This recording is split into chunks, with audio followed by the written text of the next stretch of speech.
Well, good evening, everybody, and welcome. My name is Jesse Zink. I'm the principal of this college, Montreal Diocesan Theological College, an ecumenical theological college affiliated with McGill University in Montreal, Quebec. And I want to welcome you this evening to this evening's discussion with Jeffrey MacDonald about his book, Part-Time is Plenty, Thriving Without Full-Time Clergy. And I want to especially welcome you on this third Monday in February. Well, for most people in most states and provinces in the United States and Canada, this day is a public holiday. In Quebec, it most resolutely is not. So I'm grateful to those of you who are taking time out from the tail end of a long weekend to be here. And I know we've got folks in this room from the United States and Canada, from a variety of Christian traditions, Anglican and Episcopal, Lutheran, the United Church of Canada, and probably some others as well. Now, it's a truism to say that the church is in a time of change across a number of aspects of its life. And one of the most concrete ways in which the church is changing is that the number of congregations who can afford a full-time minister or priest for their single congregation is on the decline. More and more congregations are finding that they can only employ a clergy person on a part-time basis or need to join together with another congregation to employ someone full-time. The transition can be challenging, not just as congregations learn to adapt to this new reality, but also because moving to a part-time clergy person after having had a full-time one can make a congregation feel in some fashion like it has failed. Well, Jeffrey MacDonald would beg to differ, and that's part of what motivated him to write this book, Part-Time is Plenty. Churches with part-time clergy, he says, are still capable of thriving, and indeed they can offer a helpful and a hopeful model for the wider church as the broader church continues to change and evolve. Jeff speaks of what he knows. He himself has served as a part-time clergy person in a United Church of Christ congregation outside of Boston, Massachusetts. And in this book, he draws on his own experience of ministry as well as, and much more substantially, on a major research project he conducted that took him across the United States to meet with and learn more about congregations that have part-time clergy and are thriving. This book, Part-Time is Plenty, is a book that is accessible to a wide audience. And I've put there on the screen the number of pages of this book, just to indicate that this is a book packed full of material, but one that is not something you need to commit the next several months of your life to read. It's accessible, but it also challenges our church to confront our assumptions about who we are, how we are structured, and what our ministry looks like. So I'm very pleased then that Jeff MacDonald has agreed to join us this evening and talk. Now, Jeff, I'm going to bring you up here. So there you are. I want to say a little bit about our structure of our time together here this evening. To begin with, I'm going to ask some questions of Jeff, invite him to tell us about his book, how it came to be, and some of the things that he learned. And then I'd like to move to some questions. We do have a fairly good-sized group here this evening, which is wonderful. But hopefully in our conversation, it will elicit questions or comments that you would like to share. And there's two ways to do that. One is to use the chat screen, to use the chat button on your bar, and you can chat your question and I'll give voice to it. If you don't want everybody to see your name attached to your question, you can chat it to me privately. And the way you do that is by clicking on my box and the three dots in the upper right-hand corner of my screen and click chat, and the message will come to me privately and I'll give voice to it, but won't attach your name to it. The other way to ask a question is to raise your hand. And I would ask, since I can't see everybody right now, that you use the raise your hand function, which is under reactions. So just click raise hand, and that'll flag me to let me know that you would like to ask a question. We are recording this evening, so there's people who wanted to be here who can't make it, so we'll post it online afterwards. The way the recording works is you only get recorded when you speak. So if you don't want to be recorded, but you still want to ask a question, best way to do that then is through the chat screen. So thanks very much for being here. And Jeff MacDonald, thank you so much for being here as well. It's really wonderful to have you with us. Thank you, Jesse. It's a real honor to be with you, and I'm excited to talk with everybody tonight.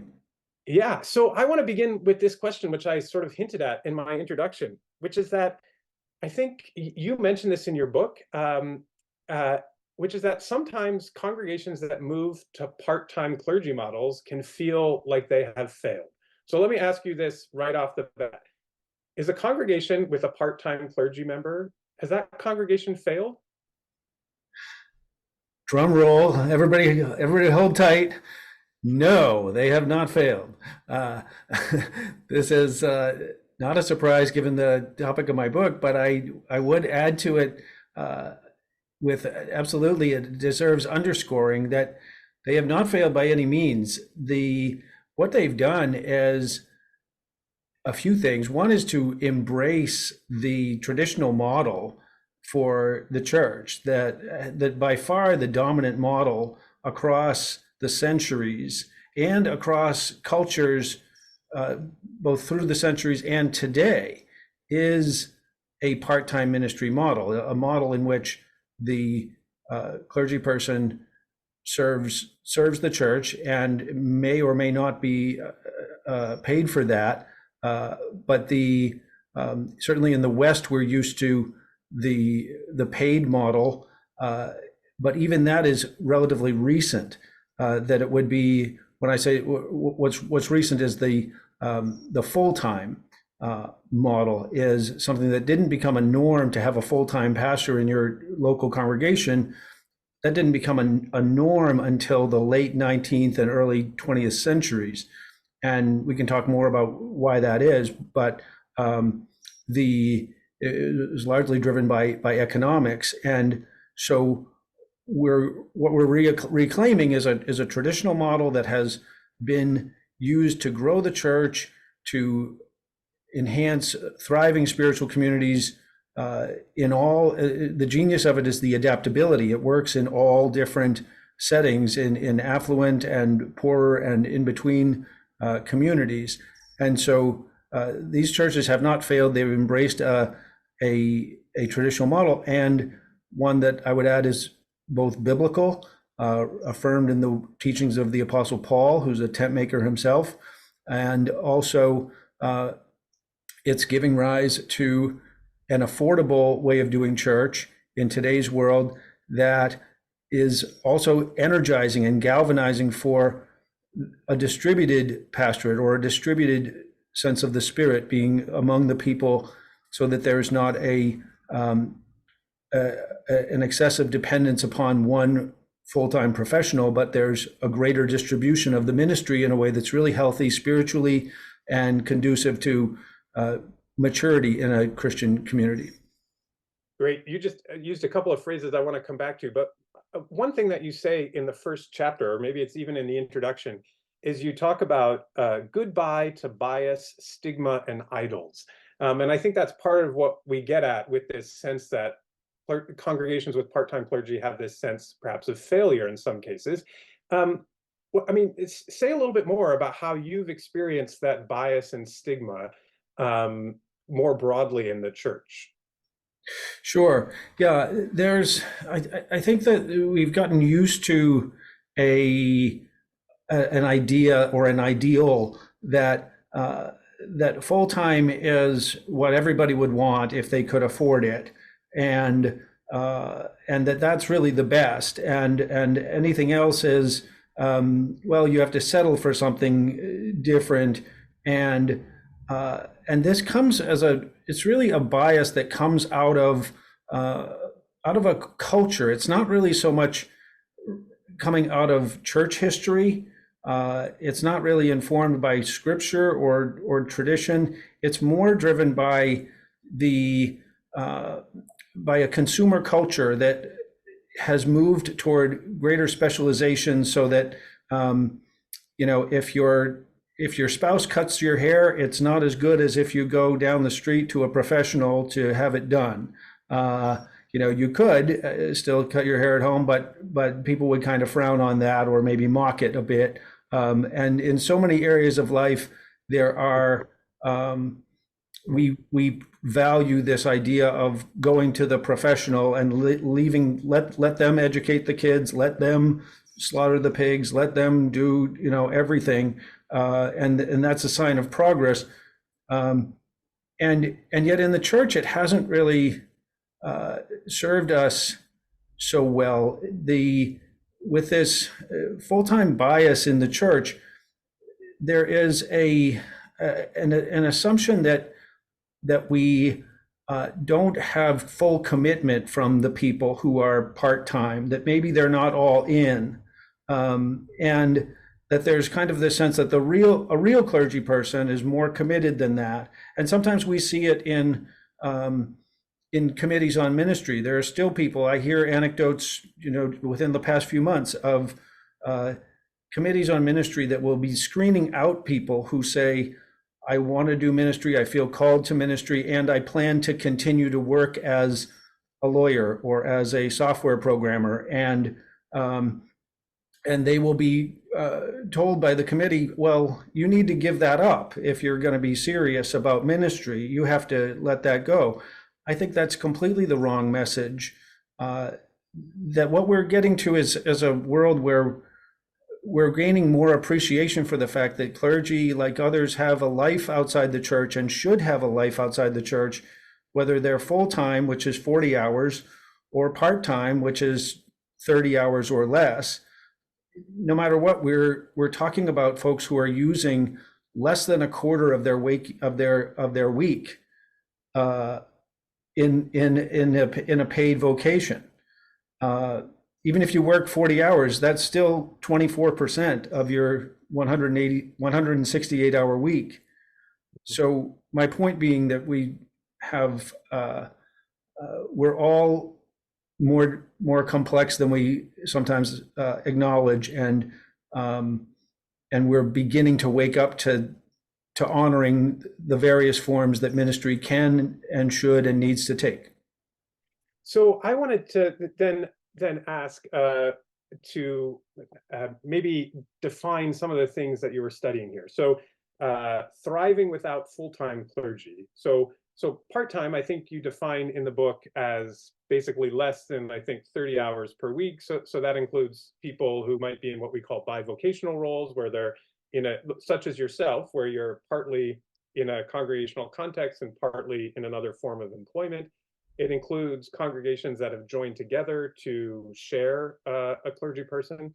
So part-time is a broad category, but as you use it, I think it means anybody in less than full-time work in a single church. But I wonder if you can say some more about the word thriving. How did you define this word thriving? And when you traveled around the country, and just to be clear, you were looking ecumenically across the mainline Protestant spectrum. How did you know a thriving church when you saw it? Right. Yes, that's a great question. It was very important to the study, because that's actually what I proposed in the grant, was to give me funding. The BTS Center funded this work for me to find and learn about congregations that were experiencing vitality and greater vitality after going from full-time to part-time.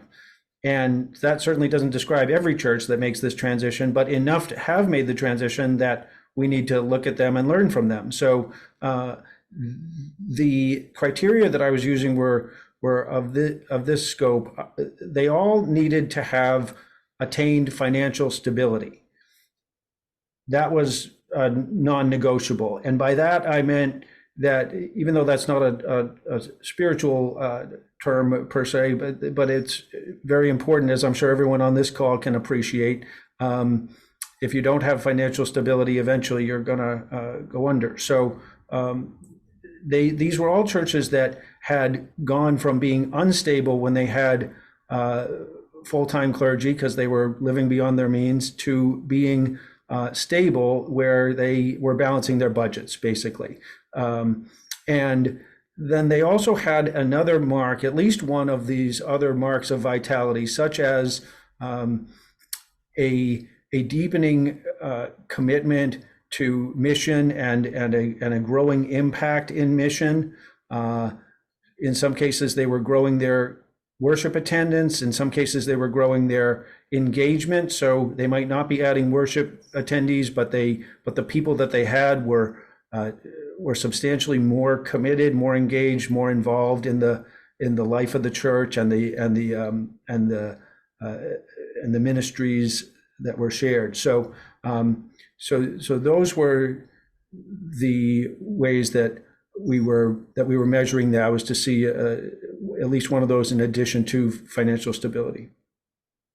Great. Now, you used a word earlier I want to return to, and I know it comes from the book, but I think I remember it. The phrase I think you used earlier was distributed pastorate or distributed ministry, I guess. I guess another way of thinking about that would be a ministry team. So I wonder if you could tell us what you mean by that. So when a congregation moves to a part-time clergy person, what happens to the ministry team, so to speak? And maybe just give us an example or two of some different kinds of distributed pastorates that you saw in your research. Sure, absolutely. So after visiting these churches, I visited 20 of them in suburbs, cities, rural, variety of sizes and denominations, as Jesse mentioned. And having visited them, I began to see some patterns and to see that they were really using ministry models. And so I'll answer that question by mentioning the three models that I found in the field. One way that the pastorate is distributed is through an equipping kind of model, where the lay people are empowered to sort of carry the mantle of the ministry of the baptized, to do what they're already sanctioned to do. So there's not any new dispensations necessary in this, but would be empowered to do things like lay preaching with greater regularity, to be part of the administration of the sacraments, where they're using a reserve sacrament, for instance, which is already an authorized procedure. Some would become lay Eucharistic ministers or be trained and licensed to carry out something, a ministry along those lines. So, and as well as empowered to lead study groups, to lead pastoral care and evangelistic outreach and stewardship campaigns. So in some cases they need some coaching, and in some cases you have the priest basically helping them learn. So the priest is not just kind of doing all these things for them, but is empowering them to do more of that themselves. That's the equipping model. The ambassador model is one where you have the part-time clergy person is really going out and representing the church in the community and engaging people. This is very important because sometimes churches turn inward. They go to part-time and they kind of cut the job. They cut off all these parts of the job, so to speak, and they become very inwardly focused. And that's when they cut off their lifeblood and they decline. So if they're more strategic, they actually spend time, they have the lay people be somewhat involved in the running of the church, in some of the core ministries. They might preach once a month or something like that. And then they basically are carving out time for the pastor to be present in the community and strategically cultivating relationships that bear fruit and share the love of Christ in both directions. And so I can say more on what that looks like and what the forms that be, but I'll just mention the other type, which is a distributed pastorate or in a collaborative model, which is where you have more than one part-time person on the staff. And so this can work quite well sometimes when you have a city, and so you have a lot of different talent around. And I've seen it, for instance, where the pastor was getting burned out in a full-time role. He wanted to be part-time, and they did that with him. And they also brought on a part-time mission coordinator who just gave the people so many opportunities to do the types of projects that they found really meaningful and impactful. And it was just such a win-win on all accounts. And it's that type of thing where now the pastor is part of a team, so the team can include other paid part-time people, or it can include volunteers, or some combination. So there's those different models that you're giving us, and I think that last one was really interesting for me to think about. I feel like in a lot of churches that I'm familiar with that have moved to a part-time model, the clergy person is the last paid staff person. But here you're giving us a model in which there might be more than one paid staff person, but the clergy person may not be full-time in that model. That was certainly something that was interesting and new for me to think about when I was reading this book. I wonder, you tell a lot of really great stories in this book. I wonder if there's just, one or two congregations that you visited that you want to tell us about, and just in terms of your thinking of like, wow, that's really what thriving looks like. I mean, as I say, there's lots of great stories here, but are there any that really, jump out at you that have stuck with you? Sure. Yeah. There's I can mention a couple of them that are just remarkable. And one of them is Christ Church in Bethel, Vermont. And this church is an Episcopal congregation. They happen to have gone to a model where they're not paying their clergy, but I think there's a lot that they can learn from. I don't want people to dismiss that because it's an unpaid ministry and so unrelatable, but I do want to kind of lift up what they do there, which is that they did that because they have two church buildings to maintain. If you can believe it, this community of 25 people is able to support these two buildings, and they basically went to an alternative way of raising up priests. The diocese worked with them, and 3 of them came forward and said, we want to be priests. We'll go through this alternative method. And so they serve as priests, and they take turns at the altar, and they preach only when they want to, because there's a cadre of 10 or 12 at any given time, lay people who also work with the diocese to learn the ropes when it comes to lay preaching and take turns. And so they sign up when they want to. So if you go to that church, you're not going to hear the same voice week after week. And they cherish that. They're defensive about it almost. They're kind of vigorous about it. And I asked them about it. What if someone passed away and left your church $1 million? You'd go hire a priest, right? No. They said we would not go back to a full-time priest, even if someone left us $1 million, because we want to be engaged. And this has energized our church because we really don't want to hear the same person every week. We value the multiplicity of voices.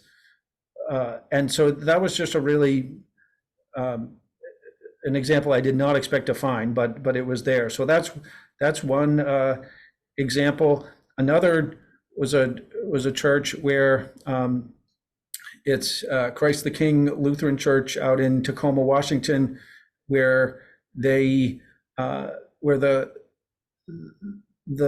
church needed to reduce its budget and was nervous about talking to the pastor about going from full-time to 3/4 time. But when they brought it up with him, he said, you know what, I actually need some fresh air in my life, and this can help me. And if you don't mind, I will get another part-time job in addition to being 3/4 time here. And they said, fine. So he went and he became a bartender, and he finds it's such a different type of environment. He feels like it enriches his preaching, it enriches his understanding of the community. He sees a different slice of life. It uses a different part of it's still, communication, but it uses kind of a different part of his personality. And in the meantime, he empowers his people by, instead of teaching all the Bible studies himself, he gets a group of a few people and he prepares them to lead the study groups. And instead of preaching all the sermons himself, he has a few people who have the right combination of gifts and study habits that he can help them. And he really kind of, he doesn't just turn them over. He basically kind of mentors them in a way to develop them as preachers, which I could go into more detail of how he does that if folks are interested. But it has just been such a win-win, and incidentally, the church is financially stable as a result of this mutually beneficial shift. Great. So reminder that in just a couple minutes, I want to open it up and see what questions or comments there are from people who are here. So if you do have questions or comments, a reminder that you can put them in the chat screen and I can give voice to them, or you can use the raise your hand function. And I see some coming in already, which is great. But actually, I first want to, I just have two more things I want to ask you about, Jeff, before we open it up. And the first follows up on what you were just saying about the church in Washington, which is, we've been thinking about this from the perspective of the church, but if we could just for a moment think about it from the perspective of the clergy person, which is to say that, what's it look like from their perspective if there maybe been a church that has been in a full-time, that they've had a full-time position and now they're being asked to reduce it, and I mean, you personally make this work in your own life. You're a writer and you're a minister. So can you talk a little bit about it from the clergy side of the equation? Yes, sure. That's an important question, I think, Jesse, because it needs to work for everybody involved, of course. And some of the patterns I think I've noticed along the way are, it works especially well if the pastor wants to go part-time. If a pastor feels like they're being pushed into it and they are not able to make it work, or they're resentful of this shift, it can be problematic. And so they really have to kind of be very honest in each other's communication. And so that's an important thing. Is it certainly helps if the pastor wants to do it. It helps if the pastor has another income stream that will, if they need that, which most people do, then it helps if they have that. And incidentally, there's a book called It's Real Ministry, written by Ross Bartlett. Some of you may have seen it. He's a scholar there in Canada at the Atlantic School of Theology, and did a study of part-time clergy in the United Church of Canada, and found that that 2/3 of clergy in the United Church of Canada, the 2/3 of part-time clergy are that way by choice, and so most of them are doing it because they want to be part-time. And there is a correlation where those who are older are more likely to want to be part-time, and those who have another income stream or multiple income streams are more likely to feel that way. These things seem to make sense. Younger folks may not have that way, but we need to figure out ways for them to also participate. So, and that looks like having time. Having churches that give people time to work outside the church is really important. So this kind of, wink, wink, nod, nod, you say it's part-time, but we all know it's really full-time. That's not kosher. That's not healthy for the pastors, because they need to have, and it's not really healthy for the congregations either, to kind of have that level of dependency and lack of integrity around the nomenclature and the reality. And so it's really better to give your pastor time and know that there's going to be days when they're not going to be reachable. Like when I'm on a reporting assignment, if there's an emergency, I'm not available. Like if I'm on a deadline, or if I'm in Texas doing reporting, I'm not going to show up, even if it was a horrible tragedy. I will call within 24 hours, but the expectation needs to be that the pastor can get on a plane to Texas and go cover the news, and when he's on deadline, he's not going to respond to your call. Like there just has to be some understandings like that give people the freedom to work and and it just requires some shifting of mindset. So I could say more, but I'm probably gonna. Well, actually, we're getting a couple questions about that. So I have a couple more, but there's questions coming to me, and some of them follow up on this. So I want to turn now to questions from folks who are here in the room this evening. A reminder that you can put questions in the chat screen, and some of you have done that by chatting them directly to me. So I'll give voice to those questions, but won't attach your name to it. If you have a question, or something you'd like Jeff to speak about at greater length, you can do that in the chat screen, or again, by using the raise your hand function. The best way to do that is with the reactions bar, the reactions button on your menu bar, and then click raise your hand, as I have just done right now. So here's one of the questions that has come, which I think picks up on something you just said. And it's a question from somebody who is in a bivocational ministry right now, as a clergy person in a bivocational setting, so has a job outside the church, and says, essentially, picks up on what you were just describing, Jeff, which is that I feel like I'm paid part-time and have been for many years now, but effectively I'm working full-time. So how is that a good thing? And I guess the question that I would add to that is, how do you, and perhaps you saw this in your research, how do you help work to a place where you can begin to establish some of those limits around what a part-time clergy person's role is, and where the congregation has roles as well in that? Yeah, it's such a good question, because it's such a good question, because it's kind of what happens is you kind of fall into it. A lot of times the church just falls into this arrangement. They get to a point and the budget says what it says, and so they contract with a part-time pastor, but the expectations haven't shifted, and the congregation's expectations haven't really shifted, and the pastor's expectations of himself or herself maybe haven't shifted. And it's much easier, just like, you might know it's good to move move from a house to an apartment. There's a lot of benefit to that, but this week it's actually easier just to stay put in the house, and next week, yeah, that too, right? Like once you're in the apartment, you'll be better off, but getting there requires planning and coordinating, and there's some cost involved and some growing pains, or shrinking pains if you're downsizing, and so I put all that out there because I think that's what happens is there needs to be a collective decision making with the congregation and the pastor about how do we embrace this as a growing opportunity for everyone, where the goal is not to try to preserve as much of what we used to do customarily as possible. That's not the goal. We're not trying to see, is it possible that this person could work half-time and still do as much as the full-time predecessor and give them accolades for being Superman or Superwoman? That's not the goal here. We're not trying to uphold the status quo for as long as we possibly can and hope the pastor doesn't burn out and go down in flames in the meantime. We're not trying to do that.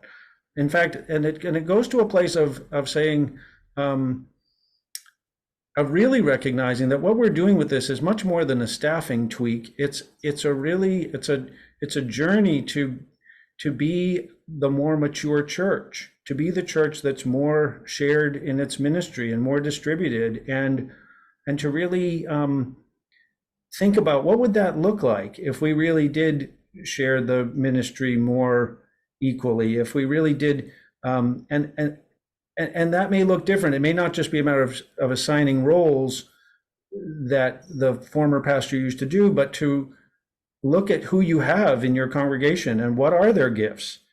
And maybe you add some new ministries that you never had before, because you've got people who are both gifted and passionate to offer something in the arena of community organizing, or in the arena of the arts, or working with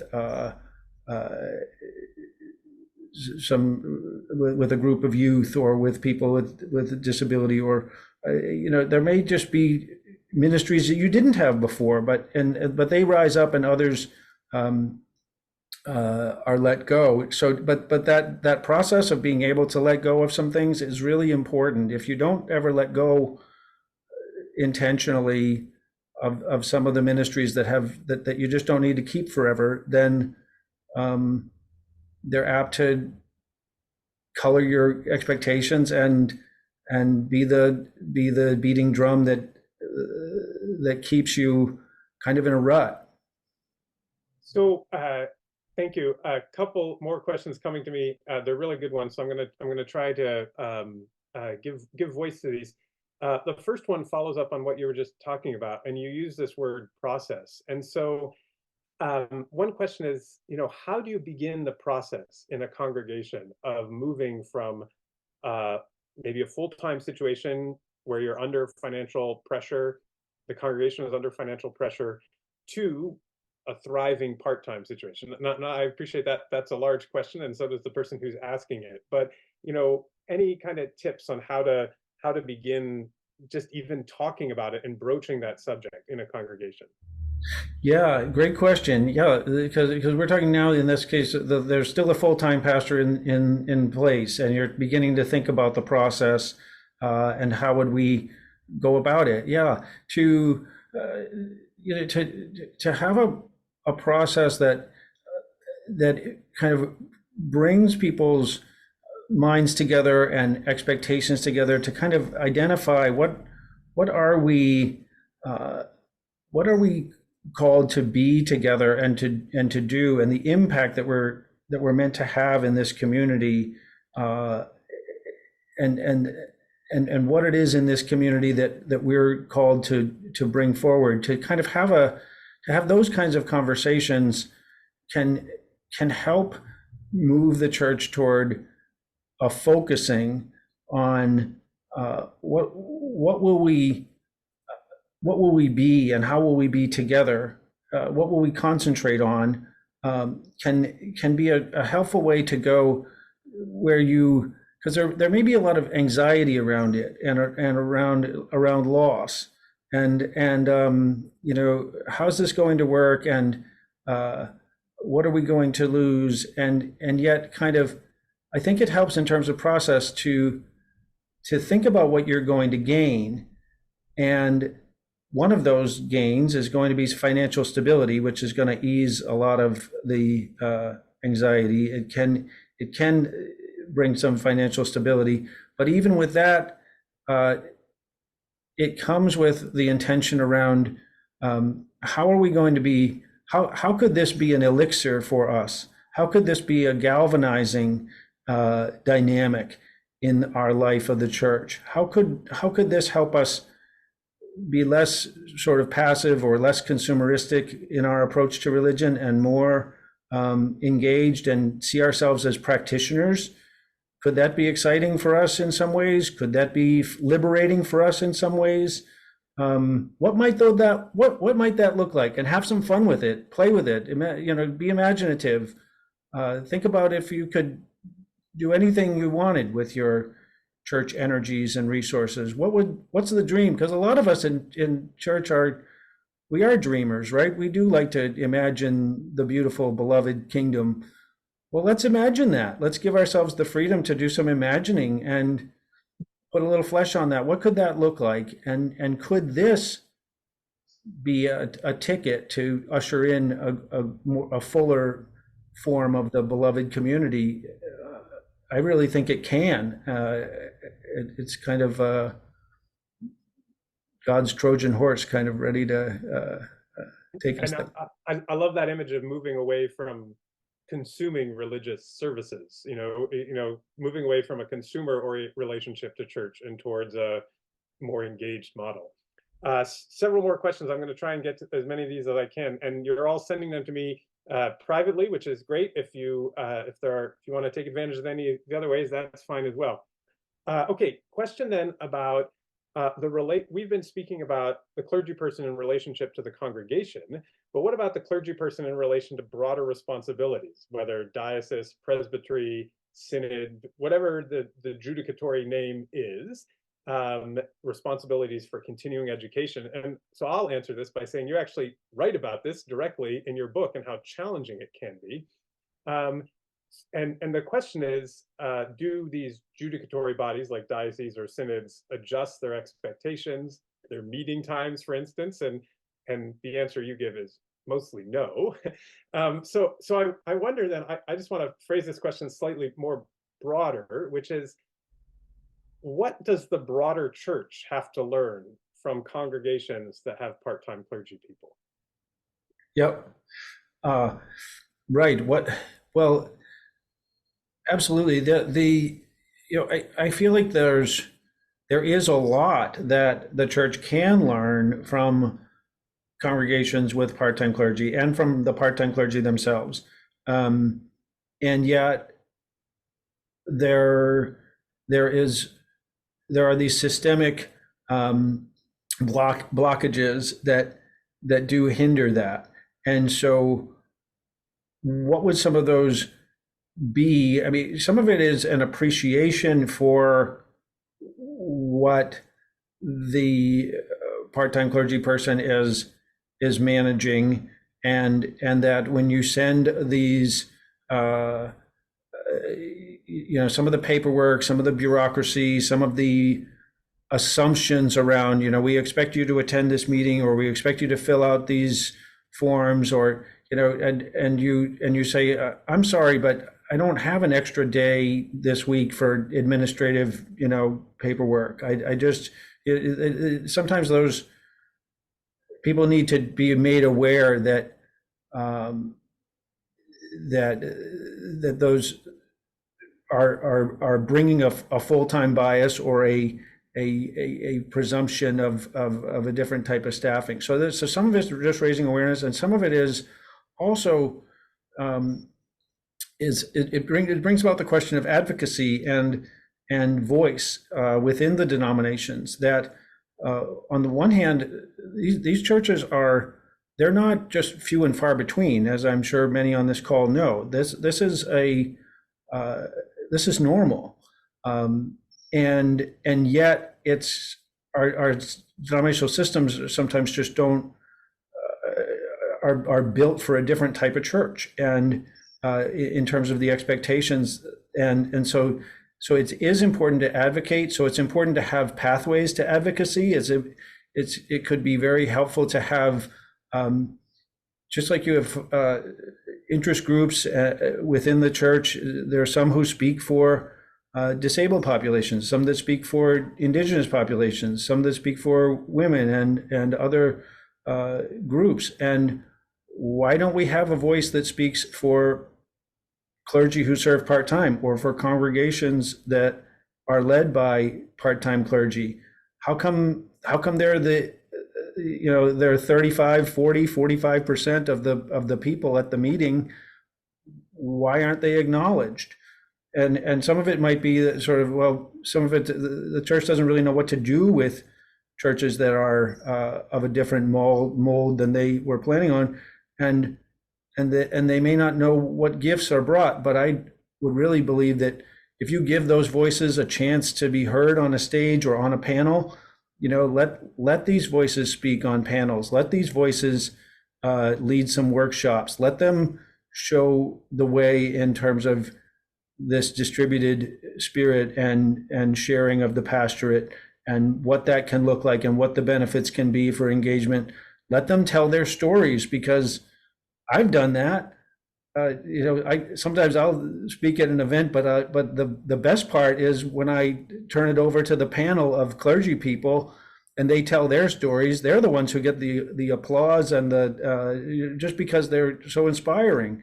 And those stories should be shared, and it should be, but we need mechanisms to bring those voices to the fore. And just one of the little passing comments you make in your book that really stuck with me is that when you called around, I think it was to Lutheran synods, asking for examples of thriving, part-time congregations, like they didn't even respond to you, because like they just didn't want to talk about the idea that part-time clergy could be a successful model in some way. Yeah. Right. Yes, it was. Yeah, they told me we don't have such a thing, and I said, "What do you mean you don't have any?" And they said, "Well, if they were thriving, they wouldn't have part-time clergy." Yeah, yeah. And so, but then I went to the West Coast and I asked the same question, and they said, "Oh, absolutely, we've got a few. Why don't you come out here and visit them?" So it sometimes depends on who you ask and how they see it. So several more questions here. I'll see how many I can give voice to here. One question going back to your comment earlier about, when you're a part-time minister and you're in Texas, you're not able to respond to a pastoral emergency.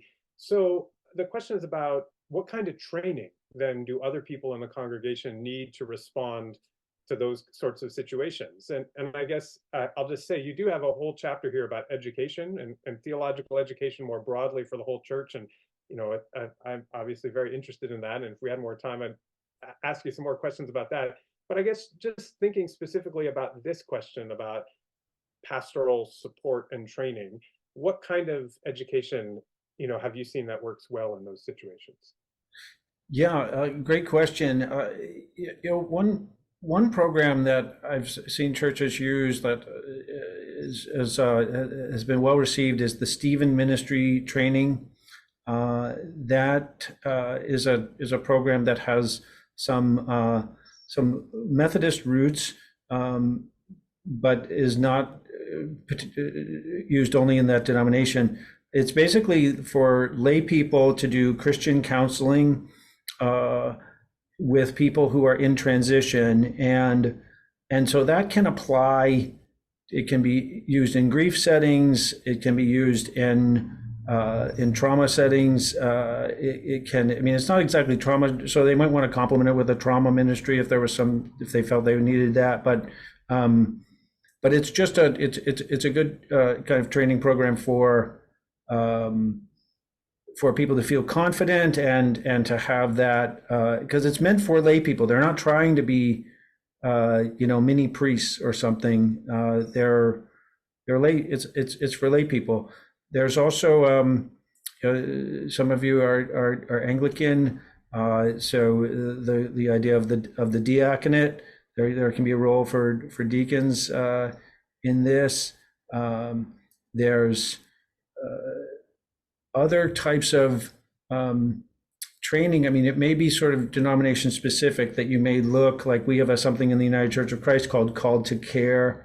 That is a training program for lay pastoral care givers, and this can, as I say, can both boost your confidence and your competency. They kind of go hand in hand, but it makes some difference, especially if lay people are going to be on call for something, that can make a difference.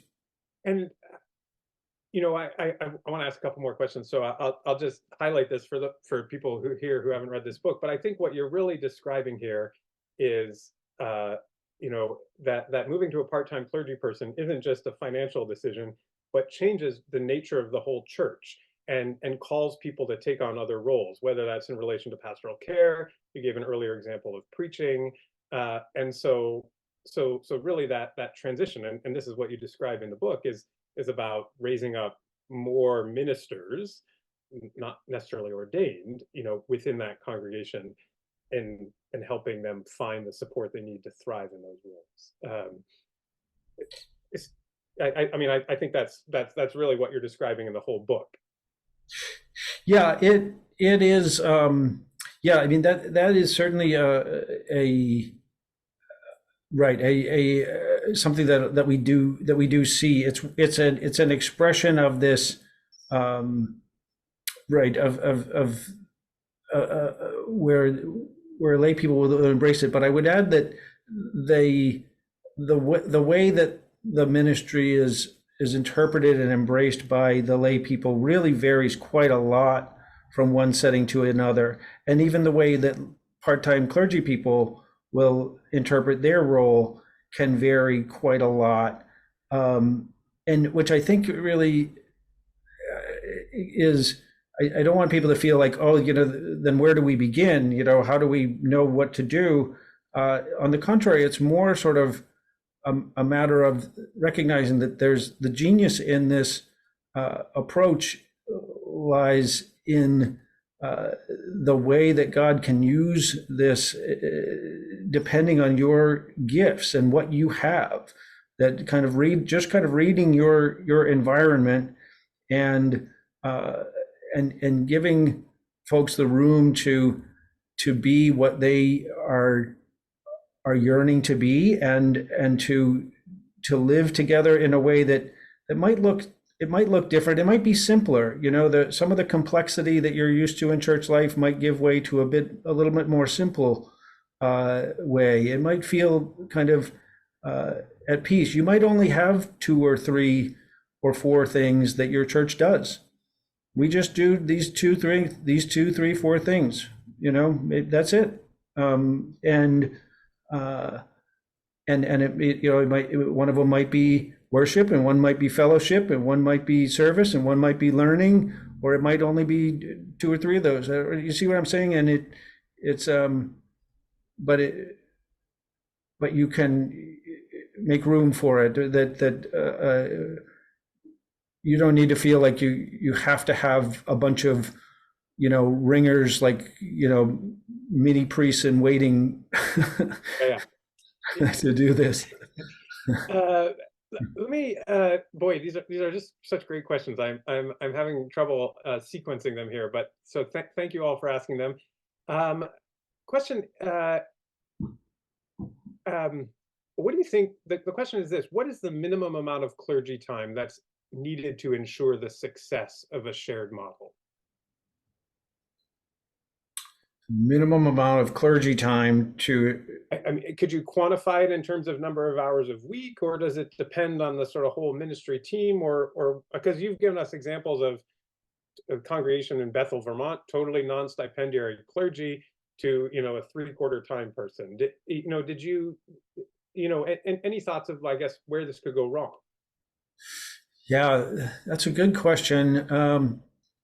Yeah, well, it can go wrong in terms of, in terms of the, like I was saying about the lifeblood being cut off when it becomes inwardly focused. I would caution against that, to make sure that you somehow have are bringing an approach that allows you to maintain and even increase your engagement with the wider community, whether that's through your pastor or through your lay people, or some combination, but to kind of expand your understanding of the community, what it's trying to be, what God is doing within that, among your neighbors and among other organizations, to kind of, and where the church can partner with them and help bring visions to fruition, and develop those stakeholder relationships. That's so then the question is, how much pastoral capacity do you need in order to bring that about? Some of that question might be answered by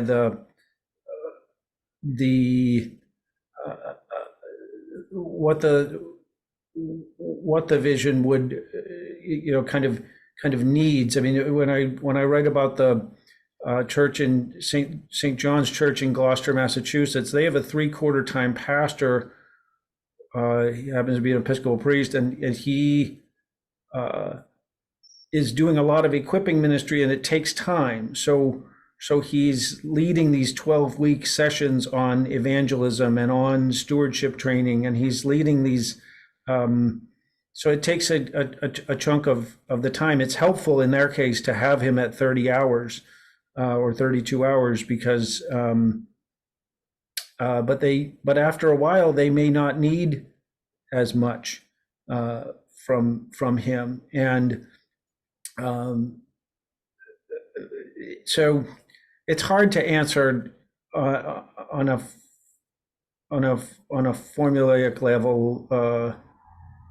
I hate to say it depends on the circumstance or the local setting, but I think that might be the answer. Right. Sure. So we're coming to the end of our time here. I'm going to ask about 1.5 more questions. We may just go a little bit over 8:30 Eastern, but at the end we'll come back and give some information about how to get a discount on ordering this book. if you're interested in how to get it. So if you do have to leave, I understand, but do stick with us if you're able. Last question I want to ask from the group here is about a broad question about how does thinking in this way about ministry, how should it change how churches equip and certify clergy? And I'll just underscore again, you do have a chapter in here about theological education, but any sort of general thematic points you'd want to make about what kind of clergy do we need in the church for this model to be successful? Yeah, great question. I think that a couple of thoughts on it. One, I think it's important to for the whole church to be working toward models of education that don't send our clergy out with so much debt from school that they are that it really limits what they can do and the choices that they can make, because this is sort of a move toward flexibility, and we're trying to make the church more nimble, more flexible, more adaptable to its local context. And if the pastor is showing up with $50,000 in student loan debt or something, it's going to really affect what they can do. So that's one point. Another is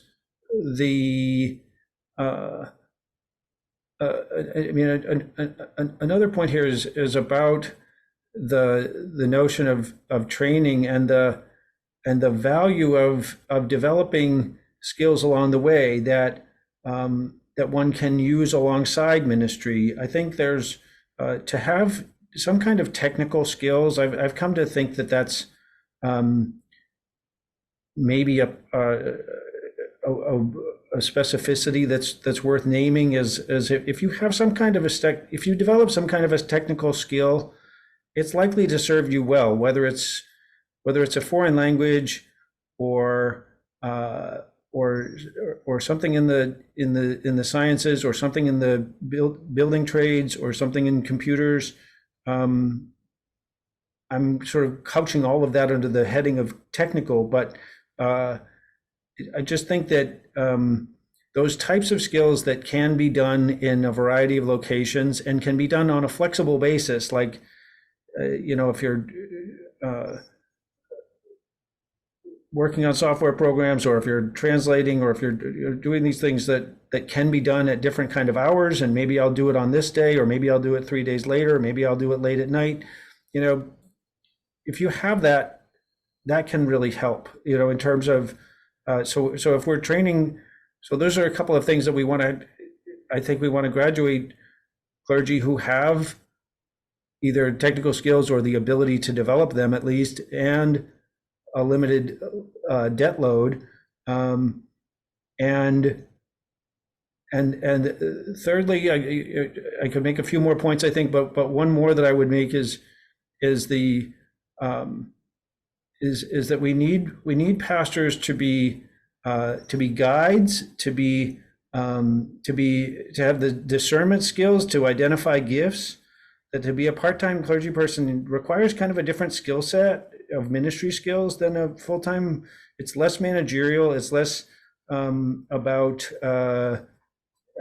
being a sort of the top administrator and orator, and more about kind of empowering the people and having the skills to do that, to identify and lift up the people. So I think that's really important. And lastly, I think there's a matter here in terms of teaching and guiding in Christian doctrine.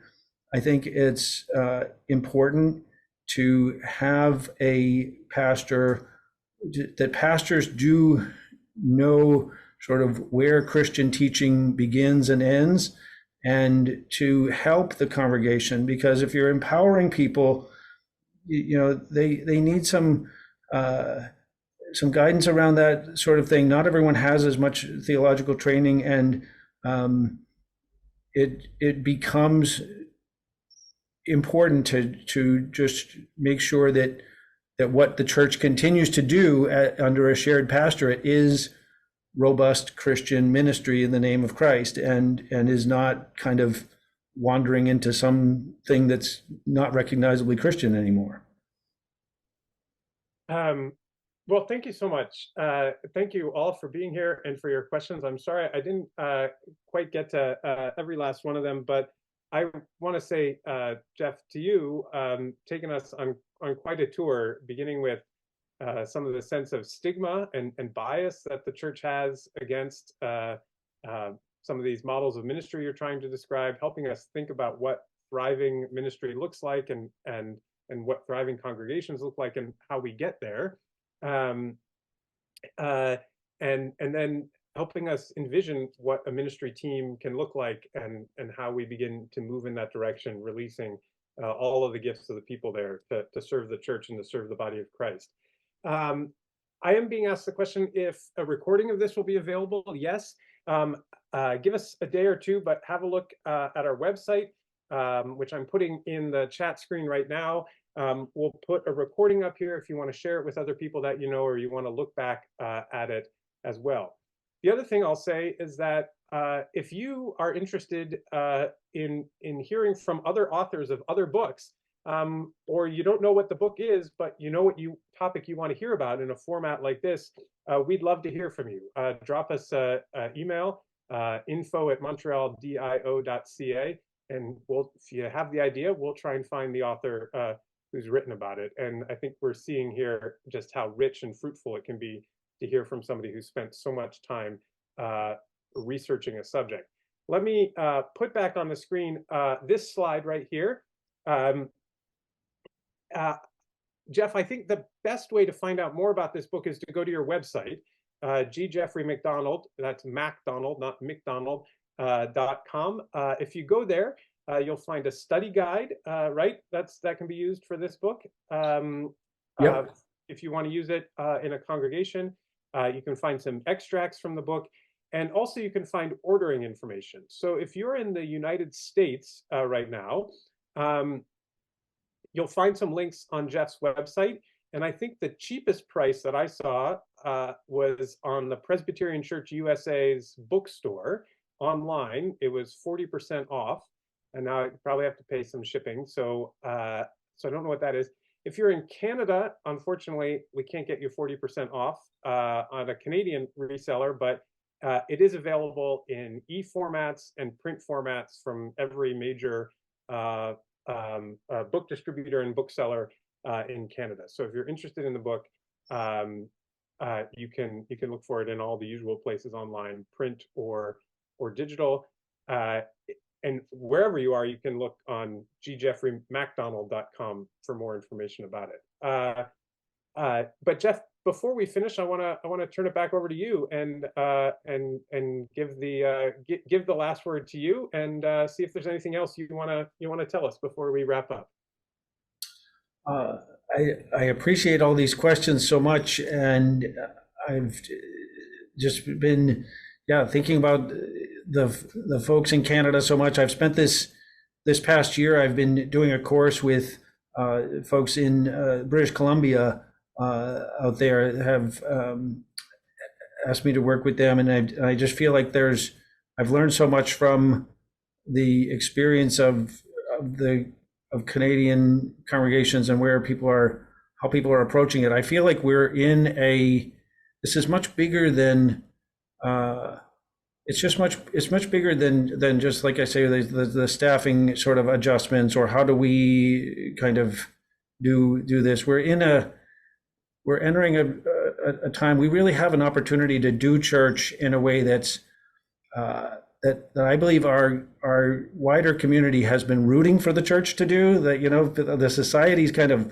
wants the church to live its ideals and live up to the teachings of Christ and be all that we can be.